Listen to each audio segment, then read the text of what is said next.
Kesaksian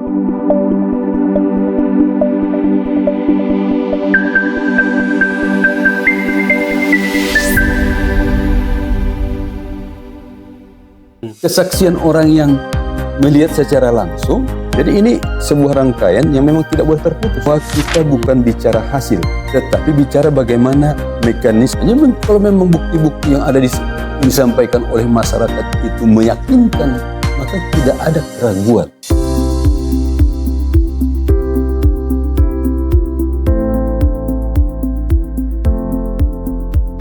Selamat datang di podcast Diksi, Diskusi Kepemiluan dan Demokrasi. Pada kesempatan kali ini, tema kita adalah refleksi penanganan pelanggaran pada pemilihan tahun 2024. Sahabat Bawaslu, refleksi tidak sekedar dimaknai sebagai upaya untuk melihat kembali, tetapi juga sebagai proses evaluasi kritis terhadap pengalaman yang telah kita lalui. Sahabat Bawaslu, terdapat ungkapan yang relevan bahwa pengalaman adalah guru terbaik. Karena itu, diskusi kita pada hari ini menghadirkan tamu diskusi yang memiliki pengalaman langsung di bidang penanganan pelanggaran. Telah hadir bersama kami Bapak Haji John Henry Purba, SHMH. Beliau adalah Koordinator Divisi Penanganan Pelanggaran dan Data Informasi Bawaslu Provinsi Gorontalo, yang sebelumnya juga pernah menjabat sebagai anggota Komisi Penyiaran Provinsi Gorontalo pada tahun 2013 dan 2014, menjabat sebagai anggota Panwaslu Kota Gorontalo pada tahun 2015, 2016, dan 2017. Selanjutnya beliau juga pernah menjabat sebagai anggota KPU Kota Gorontalo pada tahun 2018 sampai dengan tahun 2022 sebelum akhirnya menjadi anggota Bawaslu Provinsi Gorontalo. Apa kabar Pak John? Alhamdulillah Baik Pak ya. Sehat, ya. Pada pemilihan kepala daerah tahun 2024, tentu Bawaslu memiliki mandat yang strategis dalam menguasai seluruh tahapan termasuk melakukan penindakan pelanggaran.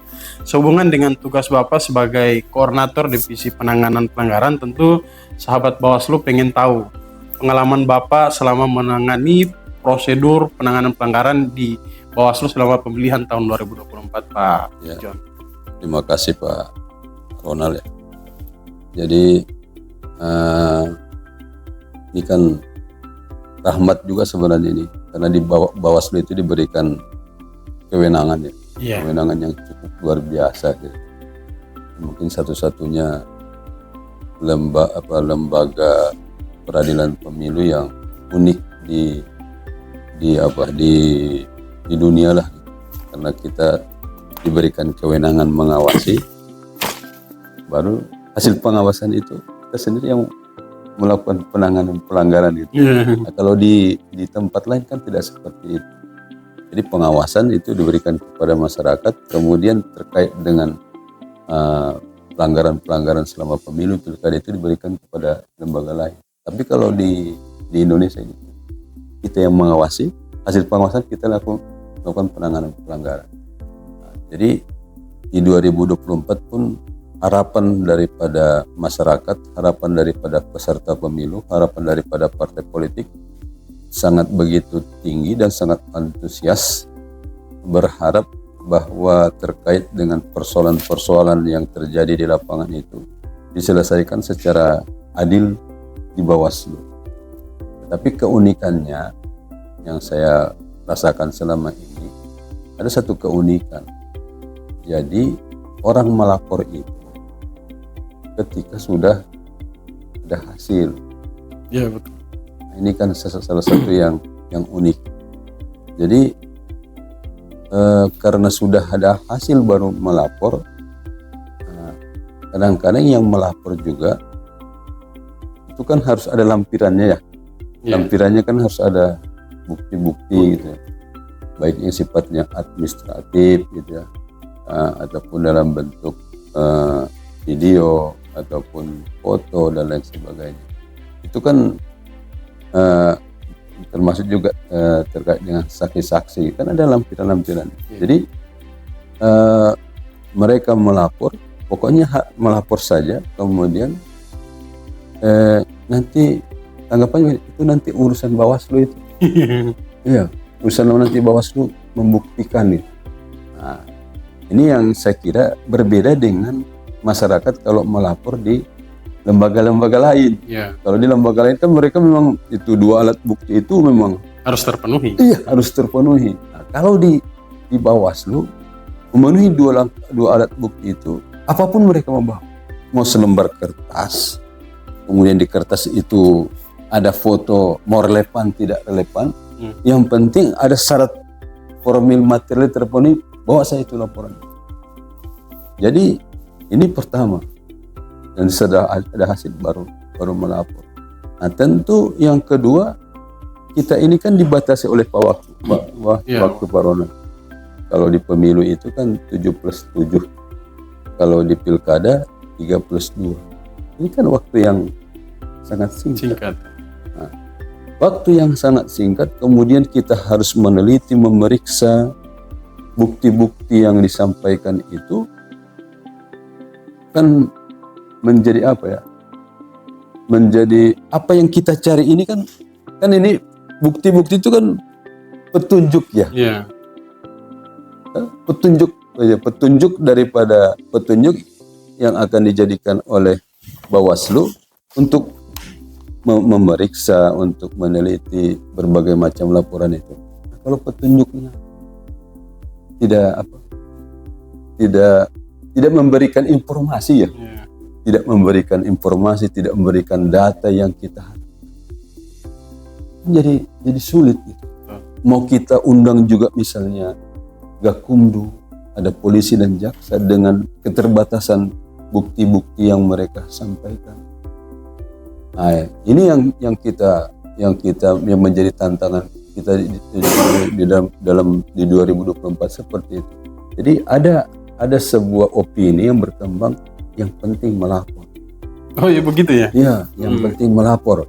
Bukti-buktinya nanti pokoknya dibuat saja. Pokoknya yang penting melapor. Kalau nanti tidak bisa diselesaikan oleh kabupaten kota, nanti kita coba lapor ke provinsi, nanti juga kita lapor ke Bawaslu RI. Sampai seperti itu terhadap. Jadi urusan membuktikan itu urusan Bawaslu. Urusan Bawaslu. Semestinya kan kalau dari sisi hukum pidana itu kan Anda yang melapor, berarti Anda yang harus siapa yang mendalilkan, dia yang membuktikan. Nah, kira-kira begitu. Ini tidak. Jadi mereka yang melapor itu urusan Bawaslu yang membuktikan. Dengan durasi dan waktu yang sangat terbatas itu, maka tentu ini menjadi tantangan tersendiri, sehingga begitu banyak laporan-laporan itu yang setelah kita registrasi tidak dapat ditindaklanjuti. Hanya sedikit laporan-laporan itu yang sampai misalnya kalau dia pidana, mungkin hanya di Kabupaten Bone Bolango ada berapa kalau di Kabupaten Bone Bolango itu. Di provinsi memang tidak ada sama sekali gitu kan. Mungkin yang apa di Gorontalo Utara gitu, itu ada berapa sampai diputuskan di pengadilan sampai inkrah gitu. Bahkan ada anggota DPR yang sudah terpilih itu dibatalkan karena didiskualifikasi karena diduga memberikan materi uang atau materi lainnya, tapi itu bukan dalam bentuk uang, tetapi justru dalam bentuk yang keunikannya waktu yang di Gorontalo Utara itu justru bukan dalam bentuk uang, tapi dalam bentuk menjanjikan pengurusan SIM. Nah, itu keren juga itu, dia tuh luar biasa itu. Artinya saya kira ini sudah bagian daripada proses penanganan pelanggaran yang responsif gitu ya. Karena menafsirkan uang itu, materi lain itu sampai tadi itu pengurusan SIM. Ini kan rumit ini kan. Dan itu ternyata dibuktikan bahwa itu di pengadilan memang terbukti. Dan pengalaman Bawaslu tidak hanya uang yang bisa diproses. Ya. Ternyata modus-modusnya sekarang itu sudah luar biasa Pak Ron. Jadi modus-modus sekarang itu ya kalau uang mungkin gampang ya terdeteksi. Tapi mungkin ada juga kan uang digital gitu kan. Ada juga uang digital. Ada tadi itu membantu pengurusan A, B dan C gitu. Jadi ini ternyata materi lain itu seiring dengan perkembangan kemajuan ilmu pengetahuan teknologi juga berkembang sebagaimana ada. Jadi ini drama-dramanya mungkin Iya. seperti itu Pak Ronald. Jadi terkait dengan penanganan pelanggaran itu mungkin seperti itu kondisinya gitu. Pengalamannya seperti itu. Iya, iya. Nah, dalam menjalankan tugas kewenangan sebagai yang melakukan proses penanganan pelanggaran itu, Bawaslu kan melalui beberapa tahapan, mulai dari penerimaan laporan temuan, kajian awal, proses klarifikasi, sampai dengan pengambilan keputusan bahwa ini merupakan pelanggaran pemilihan atau bukan. Nah, apakah seluruh tahapan ini telah dijalankan secara praktis dan standar dan parameternya untuk menentukan bahwa ini pelanggaran atau bukan, ini seperti apa yang dilakukan oleh Bawaslu Provinsi, Pak John? Jadi terkait dengan prosedur ya. Iya. Prosedur penanganan pelanggaran itu dari saat orang melapor saja, atau dari saat ketika misalnya ada informasi awal dijadikan temuan, kita sudah terikat dengan prosedur. Iya. Terutama terkait dengan waktu. Mengapa kita harus memperhatikan ini? Karena apa? Bagian daripada proses penanganan pelanggaran itu tidak cukup kita hanya bicara substantif, tetapi bagaimana mekanisme, bagaimana prosedur ketika orang melapor, ketika ada kekurangan dari laporan, ada syarat formil material, ada waktu yang harus dia dipenuhi di situ. Dalam beberapa hari kemudian dia harus memperbaiki gitu. Setelah diperbaiki, kita divisi penanganan pelanggaran juga tidak sendiri, kan harus ada melibatkan juga divisi lain. Baru kita pleno bahwa itu terpenuhi syarat formil material. Terus baru kita bikin kajian dulu ya, ada bikin kajian terpenuhi syarat formil material, baru tahapan-tahapan selanjutnya. Jadi ini sebuah rangkaian yang memang tidak boleh terputus. Tidak boleh terputus. Jadi saya juga dengan kabupaten kota selalu menyampaikan bahwa kita bukan bicara hasil, ya, jangan bicara hasil, tetapi bicara bagaimana mekanisme prosedur penanganan pelanggaran yang kita lakukan, baik di provinsi atau kabupaten kota, itu sudah sesuai dengan mekanisme prosedurnya atau tidak. Kita tidak bicara hasil, tapi bicara prosedur itu. Hasil itu kemudian, hasil itu boleh A, B, C, tapi prosedurnya ini harus yang selalu kita perhatikan. Sebab ketika ada sebuah prosedur yang mungkin tanpa sengaja kita lewati, ini kan nanti akan dibaca oleh masyarakat. Nah, bacaan masyarakat tentu akan menimbulkan ketidakpercayaan, unlegitimate kepada Bawaslu. Pengawas dianggap tidak profesional. Dan ketidakprofesionalan itu akan diuji di Dewan Kehormatan Penyelenggara Pemilu. Jadi kalau pengawas tidak profesional dalam melakukan penindakan pelanggaran, itu bisa dilaporkan juga? Bukan cuma penanganan pelanggaran, semua. Jadi inilah bedanya Bawaslu. Bedanya Bawaslu.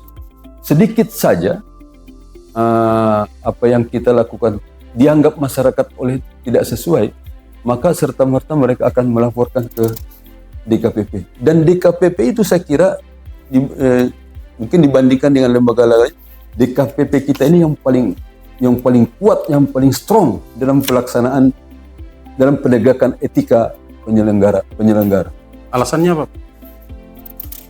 Kita lihat hasil sidang DKPP, berapa orang yang dipecat? Iya. Berapa orang yang dipecat? Berapa orang yang kena sanksi, yang diberhentikan dari anggota, yang dipecat jadi anggota? Berapa orang? Bahkan kadang-kadang Pak Ronald bukan hanya tidak terkait dengan kepemiluan. Iya, terkait kadang-kadang dengan isu-isu perselingkuhan, isu apa. Itu masuk ke DKPP. Jadi kalau Bawaslu atau pengawas pemilu melaksanakan tidak sesuai dengan mekanisme yang ada, ya nanti pengawas pemilu yang akan dipertanyakan. Kalau kita tidak profesional, maka dianggap tidak berintegritas. Gitu kan? Dianggap tidak berintegritas, maka akan ada sanksi etik yang akan menyertainya. Di tahun 2024 itu, sejauh pemantauan kami, Bawaslu Provinsi Gorontalo itu pernah menangani satu pelanggaran administrasi yang prosedurnya menyerupai persidangan pada umumnya. Ada majelis, ada pemohon dan termohon. Apakah memang demikian prosedurnya? Nah, ini unik lagi ini. Jadi beda rezim, beda cara. Itu kan pemilu ya? Pemilihan. Waktu yang di pelanggaran administrasi kemarin. Pelanggaran administrasi ya. TSM itu kalau tidak salah, Pak. Oh itu TSM. TSM. Jadi kalau di pemilu itu, kalau administrasi itu ada pemilu dengan pilkada berbeda cara penanganan. Oh berbeda, Pak? Iya. Kalau administrasi itu kan terkait dengan mekanisme tata cara prosedur ya. Nah, misalnya terkait dulu kalau pemilu itu mungkin kalau tidak salah terkait dengan pemutakhiran partai politik kira-kira begitu. Nah, jadi ada yang keberatan. Jadi kalau terkait pemilu, kalau terkait administrasi ya, pemilu itu sidang. Oh sidang. Ya. Tapi kalau pilkada tidak sidang. Dia orang melapor, kita melapor ke Bawaslu, diregis saat permintaan terpenuhi, baru kita keluarnya rekomendasi. Nah, kenapa direkomendasi? Karena tidak sidang itu. itu kalau di pilkada. Kenapa direkomendasi sidang, Pak? Kenapa dia itu TSM? Oh, TSM beda lagi itu kan. Kan itu kan yang sidang itu ada sengketa, ada TSM. Itu pelanggaran administratif dalam bentuk TSM. Itu khusus terkait dengan money politik kan. Nah, itu TSM. Jadi administrasi itu kalau pilkada tidak harus sidang. Biasa. Jadi kalau ada orang melapor terkait dengan misalnya terkait dengan misalnya pemutaran data pemilih lah gitu. Data pemilih yang terkait dengan pilkada misalnya, ada yang keberatan dan sebagainya, maka dilaporkan ke Bawaslu. Nah, kalau dia terkait dengan administrasi, maka produknya itu rekomendasi.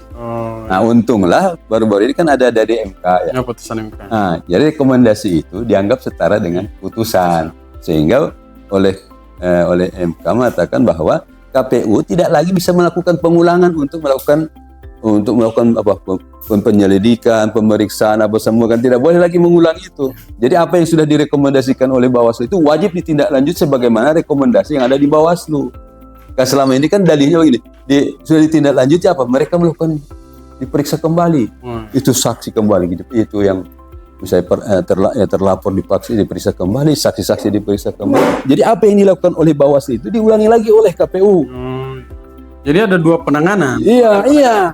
Jadi rekomendasi yang disampaikan oleh Bawaslu itu, prosedur kita itu diulangi oleh KPU lagi. Nah, untunglah ada putusan Mahkamah Konstitusi, tidak boleh seperti itu lagi.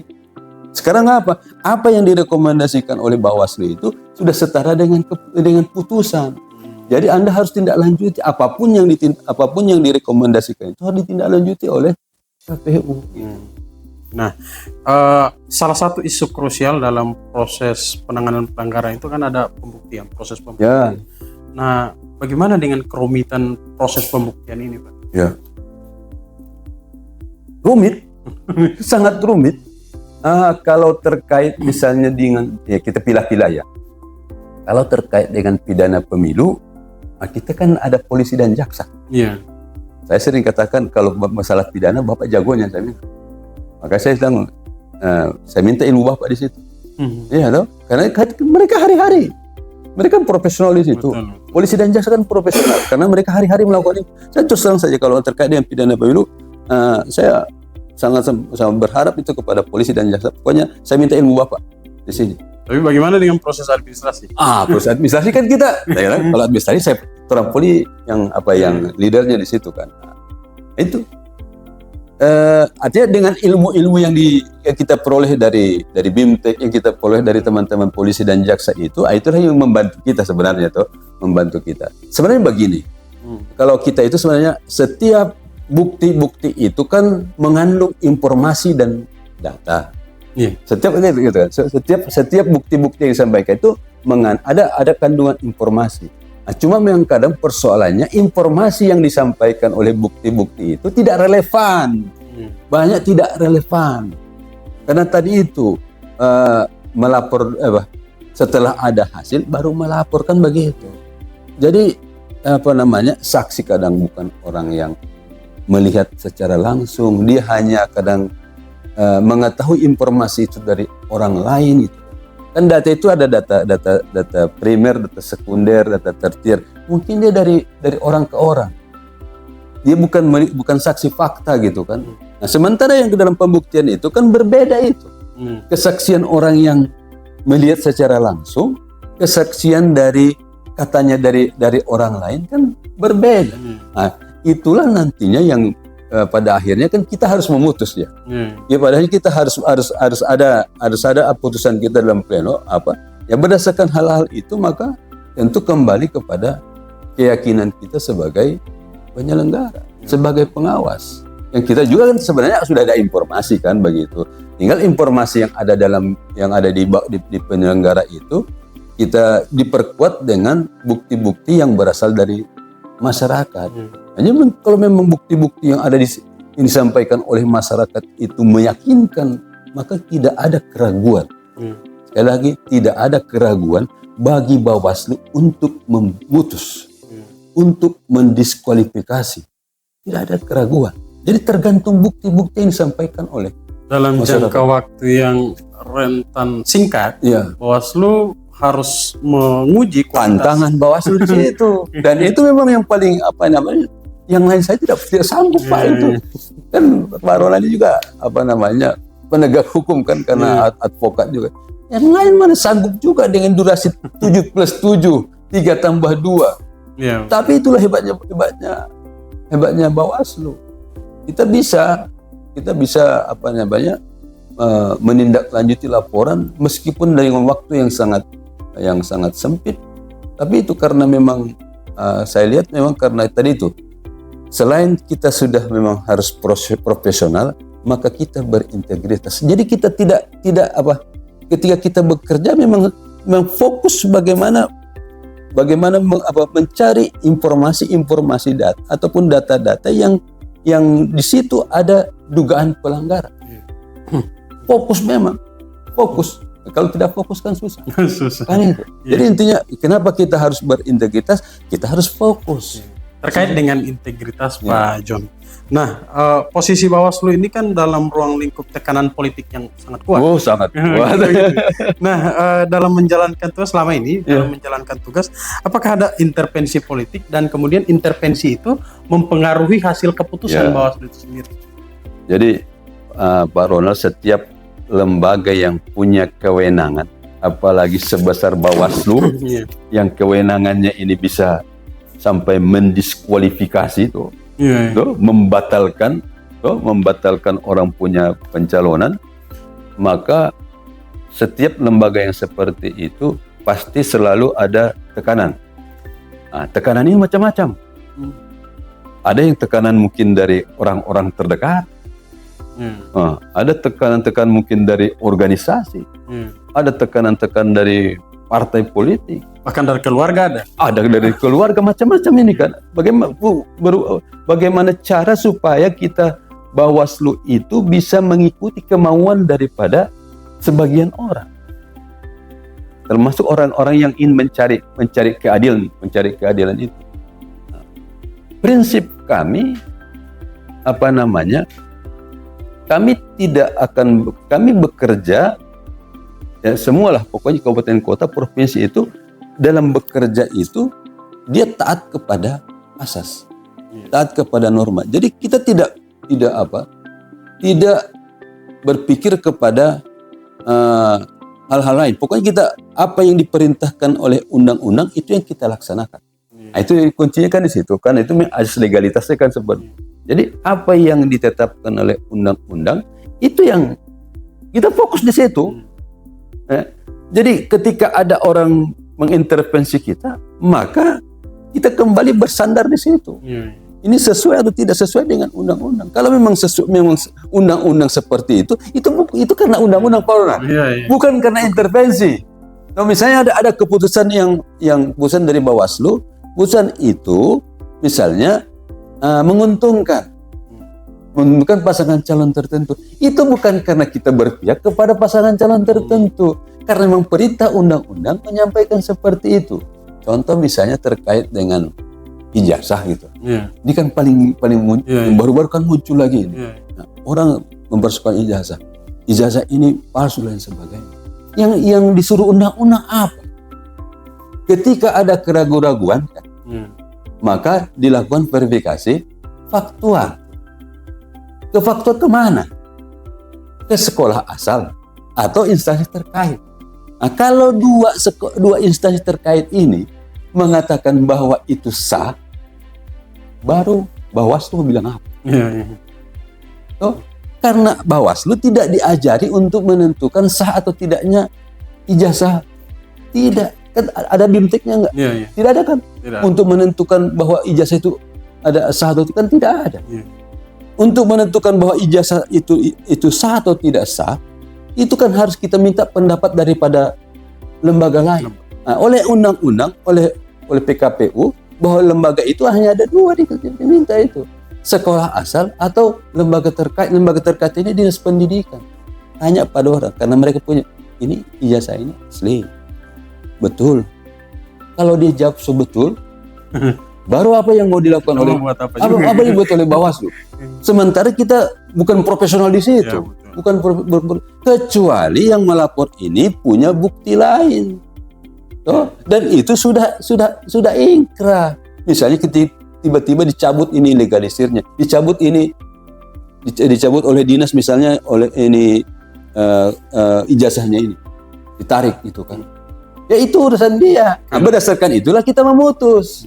Kan begitu. Terukur kan kita di situ. Artinya sekalipun ada intervensi politik, tetapi tidak mempengaruhi keputusan yang ada di bawah. Tidak. Karena kita kembali kepada undang-undang tadi. Nah, putusannya nanti ada yang pro dan kontra. Ya itu kita tidak mengurusi pro dan kontra itu. Tapi apakah itu sesuai dengan undang-undang atau tidak? Itu yang kita depan. Ini kan kita mau menghadapi pemilu di tahun 2029 dan kemudian berdasarkan putusan MK pilkada di tahun 2031. Ya. Nah, apa harapan dan rekomendasi Pak John untuk perbaikan penyelenggaraan pemiluan akan datang, Pak? Ya, kita bersyukur sebenarnya ya, berdasarkan putusan Mahkamah Konstitusi itu, kita sangat bersyukur bahwa Bawaslu itu punya ruang melaksanakan tugas dan fungsinya itu kembali bukan serentak ya. Yeah. Jadi misalnya di 2029, toh? Jadi untuk pemilihan nasional itu 2009 ya. 2029. Nah, jadi tahapannya kan berarti 2027 akhir. Iya. Udah mulai tahapan. Berarti ada kita punya fungsi yang jelas gitu. Iya. Karena tahapan sudah terlaksanakan, berarti fungsi pengawasan kan sudah mulai jalan. Iya. Iya. Nah, setelah di 2029 kan tidak langsung, mungkin kalau 2029 berarti kita masuk kepada persiapan untuk Pilkada. pemilihan lokal gitu. Iya. Masuk pilkada. Berarti kan tahapan udah mulai lagi. Iya. Jadi nyambung. Jadi 2009 2031. Jadi ya sekitar 2027, 28, 29, 3 tahun. Ya sekitar 6 tahun kita punya ruang pekerjaan yang fungsi yang sangat jelas gitu. Ada tahapan-tahapan itu sekitar 5 tahun, ada tahapan pemilu nasional, ada tahapan pemilu lokal. Oleh sebab itu saya kira karena tahapan ini juga sudah artinya 2027. Karena itu keputusan MK ya. Iya, putusan MK. Ya, final and binding gitu kan. Tidak boleh, harus itu mengikatkan. Maka saya kira dari tahapan-tahapan ini maka sekarang kita sudah perlu untuk mempersiapkan sumber daya manusia kita, meningkatkan kapasitas sumber daya manusia kita. Bagaimana supaya kita bisa mengawasi secara efektif. Bagaimana kita bisa melakukan penanganan pelanggaran juga secara efektif gitu kan. Nah, kemudian bagaimana nanti rekomendasi kita, putusan-putusan kita itu memang di situ bernuansa keadilan, memberikan kepastian hukum kepada masyarakat gitu. Kemudian yang paling penting adalah bagaimana supaya tetap membangun lembaga ini yang tetap independen, tetap berintegritas sehingga melahirkan trust, melahirkan kepercayaan. sebesar apapun yang kita lakukan, kemudian ketika masyarakat tidak percaya, ini problem, saya kira problem besar. Jadi saya kira ada persiapan. Jadi secara normatif kan sekarang kita dimungkinkan untuk memasukkan perbaikan-perbaikan di proses mungkin perubahan terhadap undang-undang secara substantif ya. Ada perubahan terhadap undang-undang ini mungkin akan dilaksanakan di 2027 ke depan. Mungkin akan ada perubahan amandemen undang-undang pemilu ataupun undang-undang pilkada. Nah, ini kesempatan untuk memberikan masukan-masukan kepada Bawaslu provinsi, Bawaslu kabupaten kota, Bawaslu provinsi, Bawaslu RI kepada Komisi 2. Nah, sehingga sekarang ada namanya kegiatan konsolidasi demokrasi. Ini termasuk bagian daripada bagaimana untuk kita memperoleh informasi-informasi yang terkini lah, yang bisa nanti disampaikan kepada masyarakat. Kemudian secara institusional, ya kita berharap bahwa khusus untuk penanganan pelanggaran itu SDM-nya memang sudah saya pakai. Oh iya. Ini yang kita harapkan. Makanya kami pun dari penanganan pelanggaran ini dalam waktu dekat akan melakukan uji kompetensi. Karena itu, jadi tapi uji kompetensi bukan hanya untuk penanganan pelanggaran. Kita seluruh teman-teman yang ada di Bawaslu provinsi, kabupaten kota wajib ikut uji kompetensi dengan 100 nomor. Setelah itu nanti kita bisa pilah-pilah ini sampai sumber daya ini ada yang bisa kita adakan pemetaan toh. Nah, tentu yang misalnya belum memuaskan kita akan masukkan nanti pada kegiatan-kegiatan Bimtek meskipun secara online. Nah, yang narasumbernya mungkin dari Bawaslu RI atau teman-teman dari Bawaslu provinsi lain. Kita akan libatkan situ untuk mengecas pengetahuan daripada teman-teman. Yang terakhir saya kira apapun yang kita lakukan maka kita butuh yang namanya butuh tetap partisipasi masyarakat. Maka masyarakat ini harus kita ada program P2P ya. Nah, saya harapkan masyarakat P2P ini nanti bisa menjadi penyambung lidah dengan masyarakat, menyampaikan informasi-informasi yang dari Bawaslu itu nanti bisa disampaikan oleh teman-teman daripada P2P ini, sehingga informasi-informasi yang terkait dengan pemilu, dengan pilkada itu sudah disampaikan kepada masyarakat dan masyarakat dapat mendapatkan informasi yang benar-benar akurat gitu. Nah, sehingga dengan kekuatan ini secara substantif sudah siap, secara institusi sudah siap. Tentu yang paling penting adalah secara Friedman bilang gitu ya. Secara yang penting adalah kulturnya ya. Nah, bagaimana perilaku kita gitu kan. Bagaimana perilaku. Jadi perilaku itu bukan cuma perilaku Bawaslu. Masyarakat itu penting. Masyarakat itu kalau memang sekarang kan kita sedikit kita juga ngeri-ngeri sedap sekarang karena mungkin ada 11 orang sekarang kepala daerah OTT gitu. Nah, ini kan dari proses pemilu pilkada gitu. Nah, ini kan tentu mereka dipilih oleh masyarakat. Berarti money politik itu kan memang itu sesuatu yang memang benar ada di masyarakat. Nah, ini kan ini bisa money politik itu bisa kita cegah kalau memang masyarakat sama pemahamannya dengan Bawaslu. Nah, kita berharap ke depan masyarakat dengan Bawaslu sama pemahamannya. Jangan poli sama ada di tempat lain itu. Ketika Panwas datang, apa dia bilang? Kenapa poli Panwas datang? So tidak dapat kuti-kuti lagi dia bilang. Karena itu jadi marah-mari Panwas itu. Panwas dulu desa dan kelurahan itu dimarah-mari oleh masyarakat. Nah, poli dong datang kemari, saya dapat kuti-kuti gitu kan. Nah, berarti kan masyarakat sekarang menganggap Bawaslu itu bukan temannya, bukan mitranya, tapi penghalang rezeki. Baik, dari diskusi kita pada hari ini Pak John, bahwa kita tahu bahwa keberhasilan pengawasan dan penindakan pelanggaran itu tidak bukan hanya tugas Bawaslu, tetapi juga tidak terlepas dari peran masyarakat. Dari diskusi kita ini kita jadi tahu bahwa penanganan pelanggaran bukan sekedar prosedur dan administrasi, melainkan merupakan bagian penting dari upaya menjaga integritas. Dalam pelaksanaannya, prinsip independensi, profesionalitas, dan objektivitas tetap menjadi dasar dalam penanganan pelanggaran. Demikian, terima kasih Pak John telah hadir dalam podcast Diksi. pada kali ini demikian, wabillahi taufiq wal hidayah. Wassalamualaikum warahmatullahi wabarakatuh. Waalaikumsalam.